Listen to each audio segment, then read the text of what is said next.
देश में जितनी भी सफाई कर्मचारी जातियां हैं, सफाई करने वाले लोग हैं, उनको एक जातिगत व्यवस्था के आधार पे कुछ चुनिंदा जातियों को इस कार्य में लगाकर उनको लगातार गुलाम बनाए रखने की एक बहुत बड़ी साजिश है।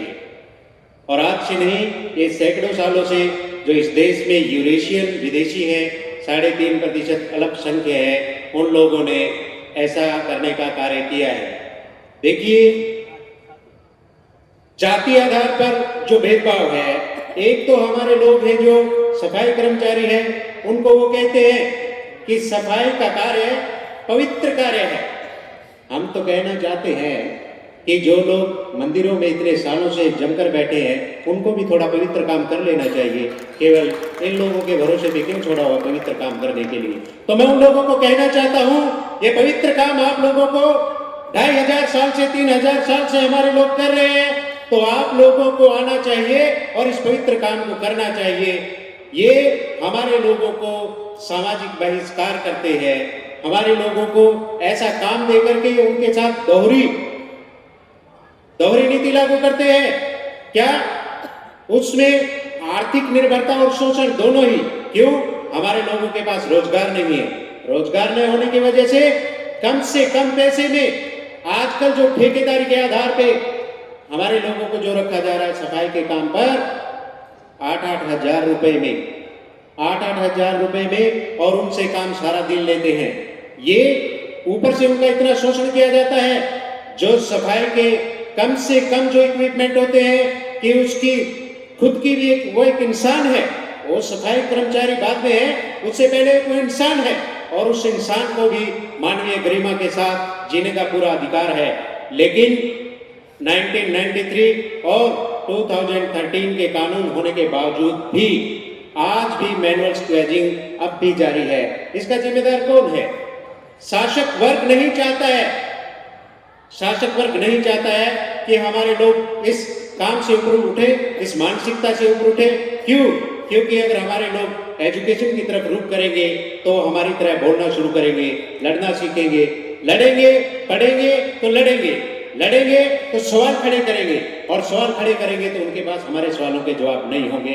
इसीलिए ज्यादा से ज्यादा वो हमारे लोगों को इस काम में फंसा करके ठेकेदारी प्रथा के माध्यम से हमारे समाज को उसी काम में धकेलने का काम करते आ रहे हैं। साथियों, ये हमारे वजूद की लड़ाई है, हमारे मान सम्मान और स्वाभिमान की लड़ाई है।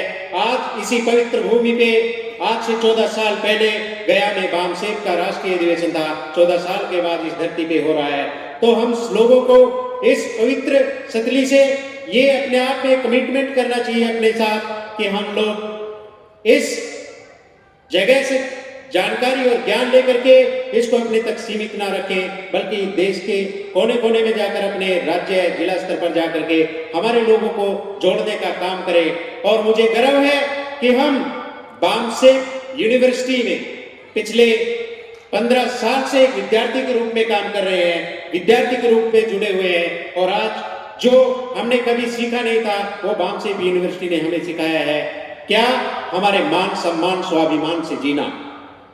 ये बहुत बड़ी बात है कि एक मान सम्मान और स्वाभिमान की जिंदगी के लिए हमारे महापुरुषों ने अपनी जिंदगी लगाई, और आज इस यूनिवर्सिटी ने वो रास्ता हमें दिखाया जिसके बलबूते पे हम हमारे आने वाली पीढ़ियों की हम जिंदगी को, नस्लों को बचाने का काम कर सकते हैं। वो केवल बामसेब और भारत मुक्ति मोर्चा के माध्यम से हो सकती है। ये जितने भी देश भर में सफाई कर्मचारी है, अगर उनको ऊपर उठना है तो इस विश्वविद्यालय में आकर के उसकी शिक्षा का यहाँ पर आप लोगों को लेनी होगी, क्योंकि यहाँ से शिक्षा ग्रहण करने वाला वहां पर जाकर के दहाड़ता है। बाबा साहब अम्बेडकर ने भी कहा था, शिक्षा वो शेरनी का दूध है, जो पिएगा वो दहाड़ेगा। आज हमारे लोग जो भी बामसेब के कार्यक्रम से जुड़े हैं, कार्यकर्ता हैं, वो यहाँ पे आते हैं तो वो सीखते हैं और समाज में जाकर के दहाड़ते हैं। चाहे वो कहीं पर भी है, वो अपनी पूरी ताकत के साथ, अपने वजूद के साथ, अपने स्वाभिमान के साथ अपनी बात रखते हैं। साथियों, दो चीजें कहकर के मैं अपनी बात को खत्म करना चाहता हूं। इसमें इन्होंने हमारे लोगों के ऊपर ये दोहरी गुलामी थोप के रखी है। एक जाति व्यवस्था की और दूसरी गरीबी, अशिक्षा और अस्थायी रोजगार की। साथियों, वो लगातार हमें अस्थायी रोजगार पर रखना चाहते हैं ताकि इन लोगों को स्थायी रोजगार मिलेगा तो रेगुलर इनकम आएगी, अच्छी इनकम आएगी, अच्छी इनकम आएगी तो अच्छे कपड़े पहनेंगे, अच्छा खाना खाएंगे।